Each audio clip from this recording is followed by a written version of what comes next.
The Charlotte Ledger Podcast is a member of the Queen City Podcast Network. This episode of the Charlotte Ledger Podcast is presented by Childcare Search. Does your search for childcare have you stressed out?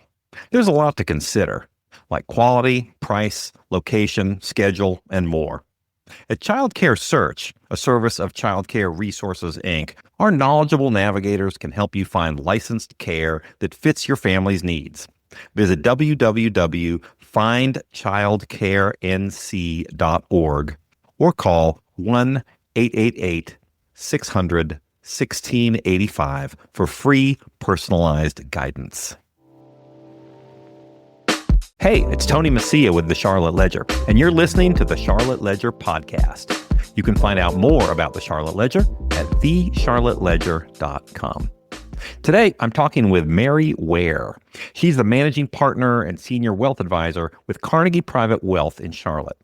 We covered a lot of personal finance topics, which I always find interesting. We talked about how to approach different life stages, including the most common mistakes people make with retirement and financial considerations when going through a divorce. We talked about her job and how she fell into such a male-dominated career. And we talked about how artificial intelligence is changing the field of financial advice. Now, I thought it was a great conversation. And okay, I will admit that I'm maybe a little bit biased because I was part of that conversation, but I really think you'll enjoy it. Now on to the discussion with Mary Ware of Carnegie Private Wealth. Mary, thanks for joining me. Thanks so much for having me, Tony. I'm excited to have you on the podcast, and I definitely want to talk with you about personal finance. I think that's a really interesting topic, and there's a lot to unpack there and a lot to learn. But first, I wanted to ask you a little bit about your background and how you got into this role, and know that you graduated from the journalism school at UNC Chapel Hill. And I know this is happening to me more and more where I go on LinkedIn and it'll say, you and Mary went to the same school. Mary started after you did. And it's almost always after I did, which I don't know what that really says. I guess it says I'm a little bit seasoned.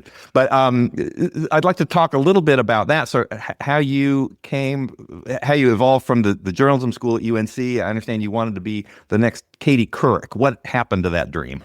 I did.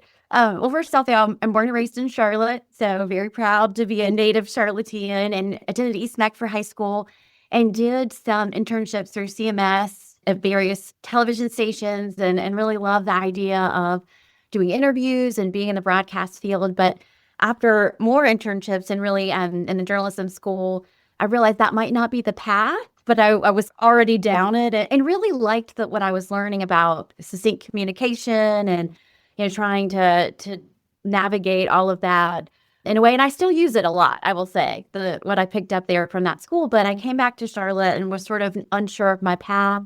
Took a position with a bank at the time in recruiting, but I took a class, Financial Planning for Women at Central Piedmont, Myers Park High School, on financial planning for women.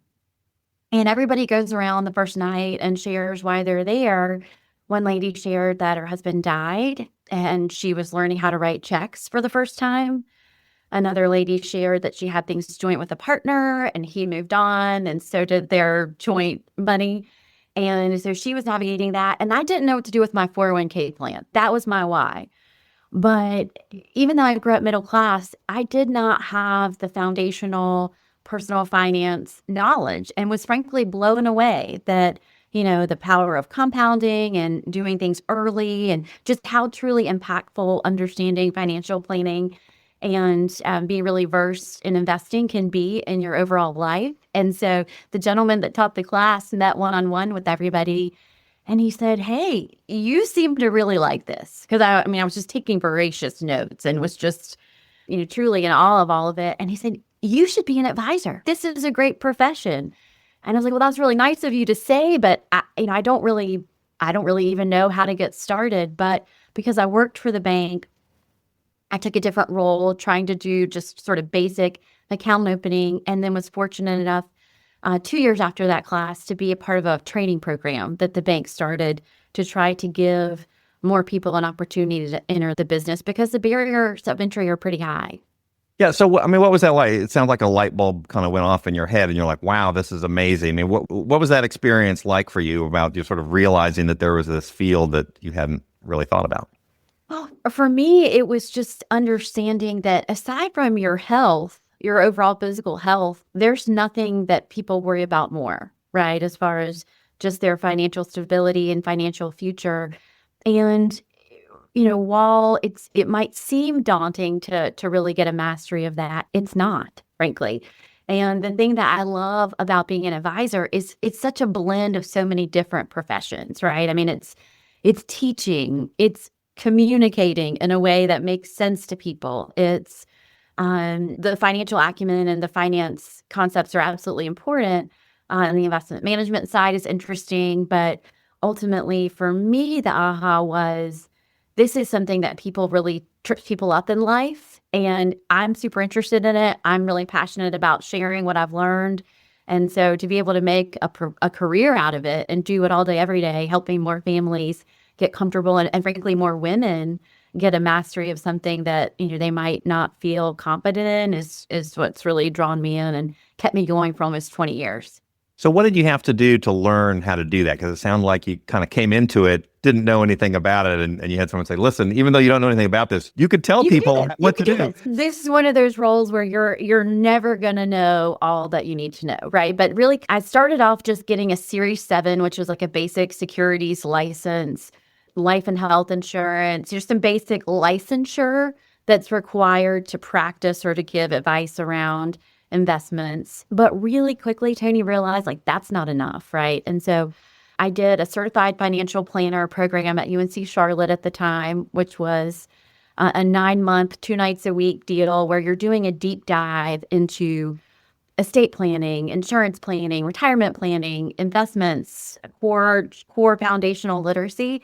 And that was transformative, right? It sort of gave me that broad, holistic background and knowledge, which I think anybody that's making investment recommendations, frankly, should have. And then I took the Certified Financial Planner exam, which is a 2-day, I think 30% pass rate, or maybe it's come up some since I took it, but it's a deep dive, graduate level work on just planning concepts. And then I was fortunate enough to I finished that up in 2008. My joke is that if I had not passed that exam, I don't know if I would have had the fortitude to continue on, because 2008 was really hard for charlatans, right? I mean, It was really hard for the financial services industry. Everybody, but for housing me, and a lot of people. My thing is I get really invested in my clients' lives, and so their stress becomes my stress, and so that was really hard to navigate, but I had the fortitude to stick it out. And then I did a certified investment management analyst designation at Wharton, which was incredible. And that's much more on the math behind portfolios and picking out managers. I've done a certification in divorce planning, which did not see myself going down this path, but had a friend go through a really hard divorce, and I realized how stressful the money part is. And then I did an MBA at Wake Forest because I did not have the undergrad business degree and really, frankly, wanted to have the ability to talk through any sort of situation. And anyway, so I've been on a journey with my education and background, not only because I think it's right for clients, but it really helped me with my confidence and the conviction to sort of say, hey, I've invested a ton of time and a ton of energy into learning all I can, and I want to give the best advice I can. So were you moving around into different positions at the bank? I'm guessing the role you were originally hired for, once you then expressed an interest and had an aptitude in financial planning, that you took maybe a different role. Can you tell a little bit about some of those positions? Sure. So I was hired in that advisor training program.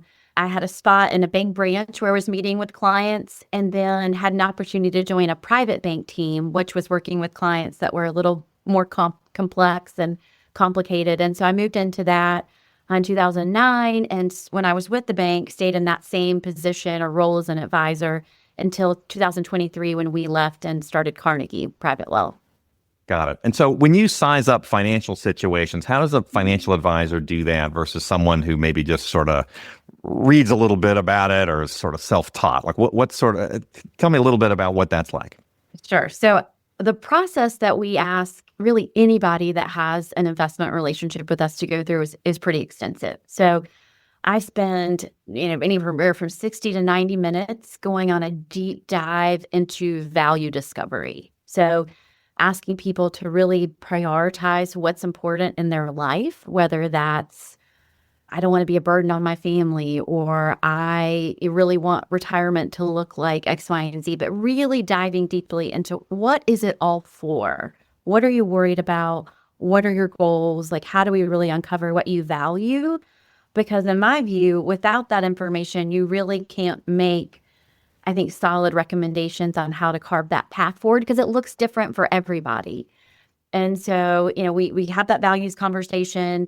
We then ask for a lot of documents, a lot of information about every single account or every single asset that's out there. And then we say through our planning tool, okay, you said this was important to you. You wanted X amount in income. You wanted to retire at X date. Based on what you're doing today, here's the probability of that working out. And then if it's not where it needs to be, or changes need to be made, here are all the steps we recommend to do that. And then we do a deep dive into, but we carve it out in a path. So it's not just a let's sit down one time and then you're ready to go.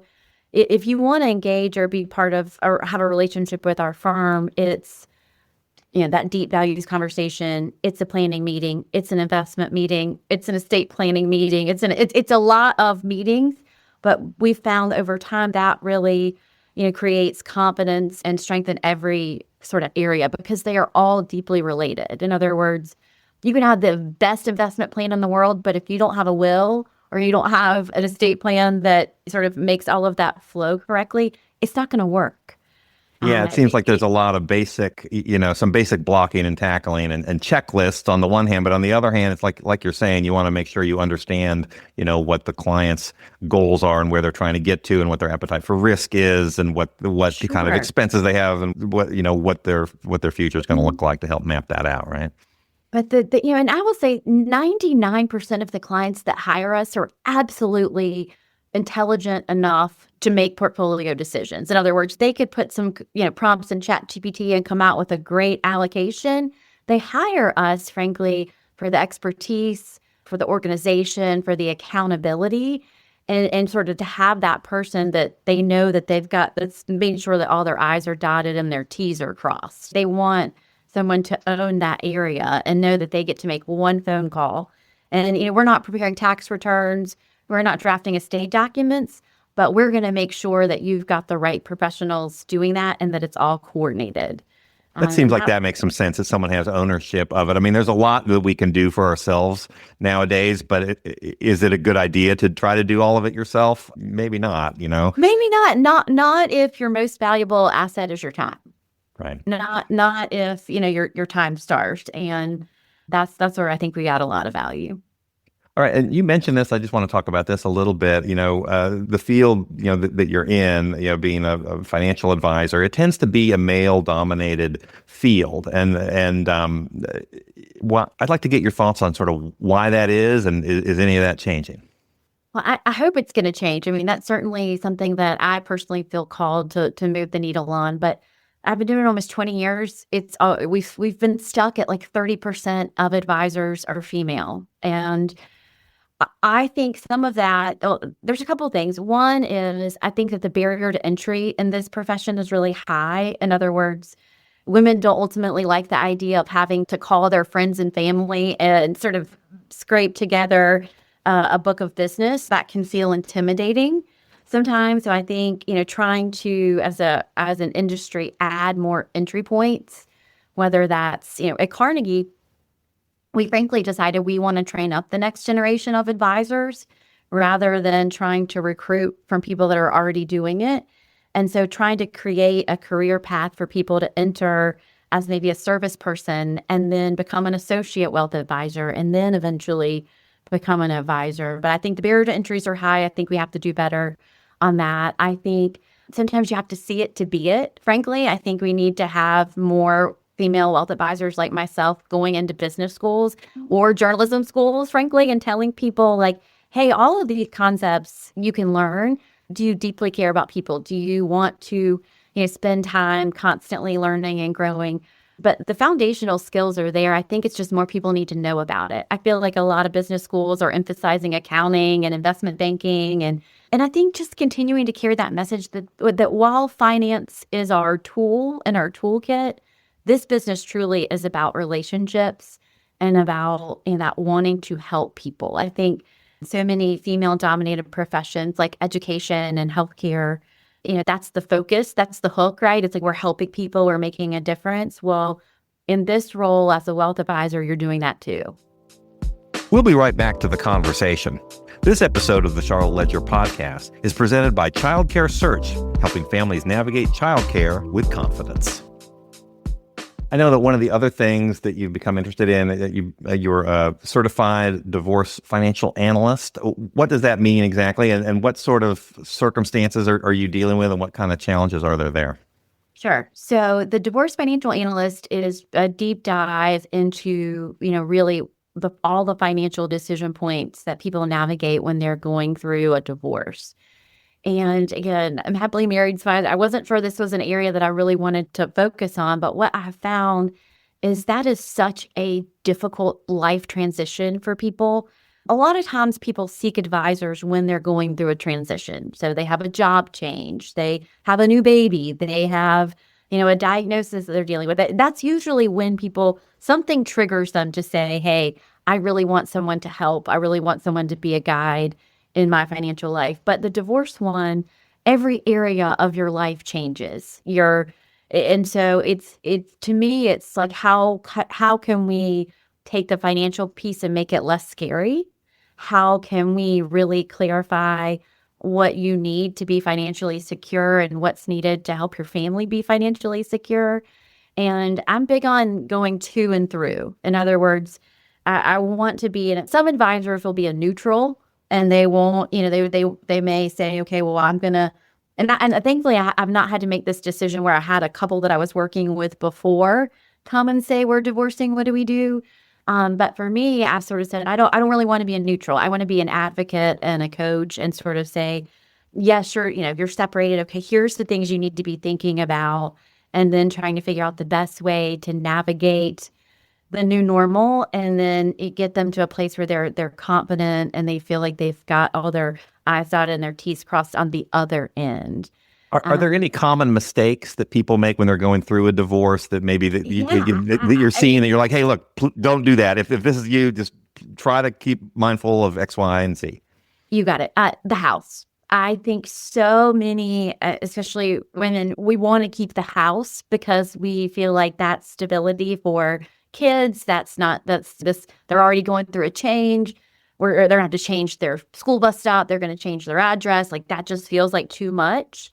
But a lot of times we don't think about all the expenses that come with a house. So sure, you can shift all that to your name, but that's a really illiquid asset. And oh, by the way, you're going to have to pay for a new roof. You're going to have to pay for the HVAC when it goes out. Like really trying to run through, these are all the things that you're assuming when you say yes to taking the house versus a retirement account or a brokerage account.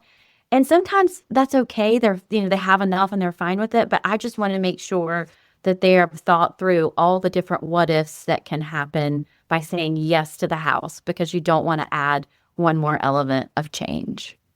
Well, that makes sense. I know one of the other things you've been working on, I know you have an event, Mahjong and Money, and I think you wrote a piece on this recently. Can you tell me a little bit about the relationship? And I don't play Mahjong, just so you know. My wife does, and she's asked me to, do I want to learn how to play? And it just seems kind of complicated to me, to be honest with you. But tell me a little bit about Mahjong and Money.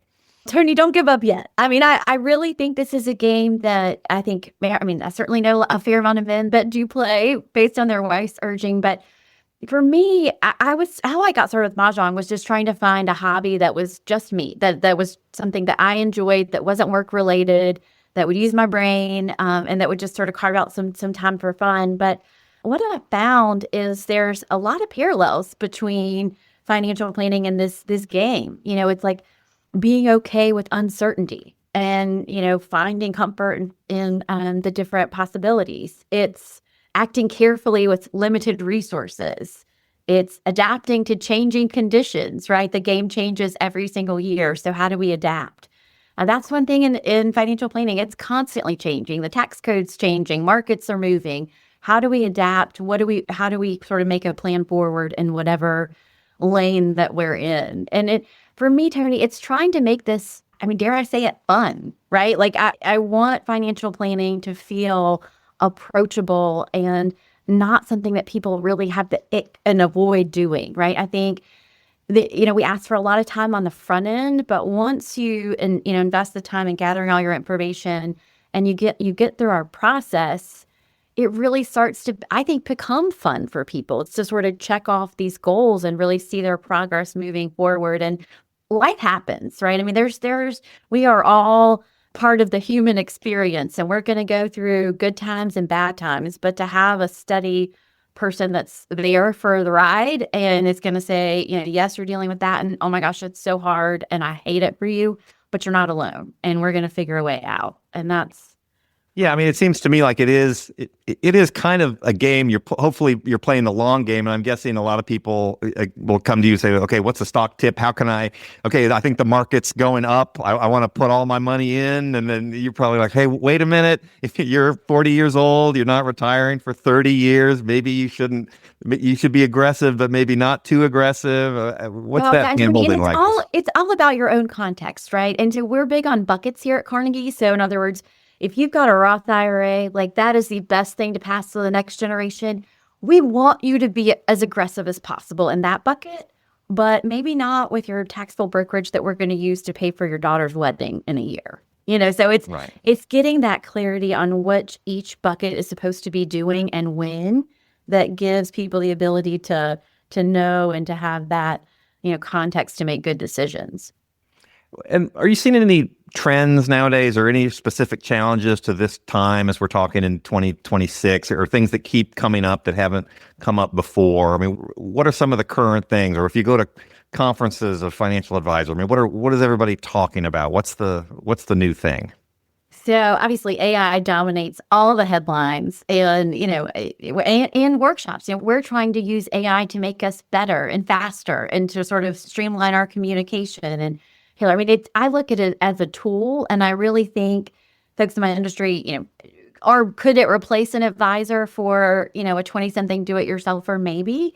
But I think it's just going to free up time for us to focus on the high-value activities for our clients. So we will use it to streamline some of our tasks and make us faster and better, but I don't view it as a replacement. I hope I'm right on that. Well, hopefully 20 years from I think now, a lot of us feel the same way. That. But AI is huge. I think we talk a lot about the great wealth transfer. And so McKinsey came out with a paper that said by 2030, 2/3 of the wealth in the United States will be controlled by women or decisioned by women. So, I mean, and you sort of see some of these trends playing out in the media with Mackenzie Scott and, Melinda Gates, and some women stepping forward and being really bold and big in their philanthropy. And so I think it's trying to help advisors think about, hey, yes, your male clients, have been guiding the ship and really owning a lot of the investment decisions previously. But, as baby boomers start to pass and women outlive, or more women are getting undergraduate degrees, how can we make the profession, more approachable and frankly, a better experience for women as they navigate several decades of being the decision maker on the investment side? That makes a lot of sense. Yeah, AI is just such an interesting topic, I think, because it really has the potential to revolutionize a lot. And yes, could you I don't know, I personally would feel kind of nervous giving ChatGPT all of my financial details and saying, what's the best advice, and having it recommend some things based on sort of what it's aggregating across a whole bunch of different sites. Maybe eventually we'll get there, and maybe it can do 75% of what a human can do. I don't know what the number is, but I still think, I think and hope that they're going to be that there's room for humans to do a lot of this stuff, and that we can still do things that AI can't do. I mean, that's, I think, the hope. Obviously, it's changing a lot of things, and I'm sure there are people who would prefer to, enter all the information to a chat bot and have it recommend mutual funds or something like that. But, what's the value, you think, of having in financial planning, having the humans versus the bots? Yeah. So I like to think of it as the first phone call. When I first started, my age I thought was a disadvantage. Now I'm like, I lead with that, right? Because I'll be here for the next, hopefully 20, 25 years. That's a good thing to have. But I think AI is not going to be the first phone call when something happens, right? I just got a cancer diagnosis. What does this mean for all of my areas of my financial life? Or I don't think it's going to replace that value of someone to be that coordinator for all the pieces. I mean, what I see, and I think this is a huge benefit for a lot of our relationship-centered advisors and frankly, a lot of female advisors is AI is going to take all of that investment advantage, all of that portfolio analysis, and make the ground level. In other words, for advisors that have built their business and their competitive advantage on their portfolio strategies, I think that we're already almost there with all that ground being level. But what people, I hope, will continue to want, and what I see is that safe place, that guide, that relationship person that says, I'm here and we've got this. I mean, that I don't think AI can provide that softer, long-term 20, 30-year relationship in a way that humans can right now. Yeah, it kind of reminds me of, in Charlotte, everybody's always asking, well, why are the banks, opening all these bank branches on prominent corners and replacing popular restaurants or something like that? And the answer is that if you ask the banks that, they say, you might say, well, okay, you can make mobile check deposits on your phone. You don't have to go into a branch. But what the banks say is, and you probably know this, they say there are moments in life where you want to have a person in front of you. If you're signing a mortgage or you have questions about a major financial decision, you want to be able to walk into a bank, sit face to face across from someone and have them explain it to you. And can you do it online? You could, but a lot of people are not comfortable doing that for every single thing. That's right. I think that's true. R.I.P. Harper's. I was sad about that one, but I do think that's right. I think there are certain moments in life where you want a face-to-face human to walk you through it. And it's those moments of significance that I think is when people seek advice and they seek that human connection and understanding and that trust. All right, so we've got a few more minutes here. If I get a few hot takes from you on the common mistakes that people make, like when people walk in and they discuss their finances with you, what are some things that you're like, ooh, boy, I really wish they had done that differently, or they should be thinking about this differently? Common mistakes. Knowing your numbers, really having a clarity. I think people can get pretty close on what they need every month to live their life, but being able to confidently say, especially when you're in that 5-10 years before retirement, knowing, okay, I need X amount of money a month to live the life that I want to live. I think a lot of people think that they'll spend less money in retirement. That is not true. Every day is Saturday. And so especially when you're young, I think that's the big mistake. You're like, oh, I won't be commuting. I won't be. Nope. You tend to spend actually sometimes more than you did when you were working those early years. So I think not knowing your numbers, thinking you'll spend less money in retirement, and then sort of not revisiting their estate plan, right? So a lot of people set estate plans up when their kids are born, and then they don't revisit them. And so the people that they've named in various functions, like to be their guardian or to be their executor, that they're not the people they would want to do that currently. And also there's a misconception, oh, well, I've got beneficiaries on my retirement account at work. I don't need a will. Well, guess what? If you can pick how those assets are going to flow, or the state of North Carolina is going to pick. Everybody's got a structure in place.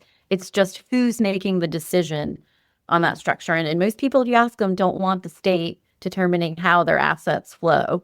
And so, I think that's just one where really, really bright, professionally successful people need to remember that document is super important, or those documents are super important. And so just making sure they update that and are crystal clear on how it all flows. Well, that's some good advice. That seems like a good place to end it. Mary, thanks for talking with me. Great talking with you. Thanks so much, Tony.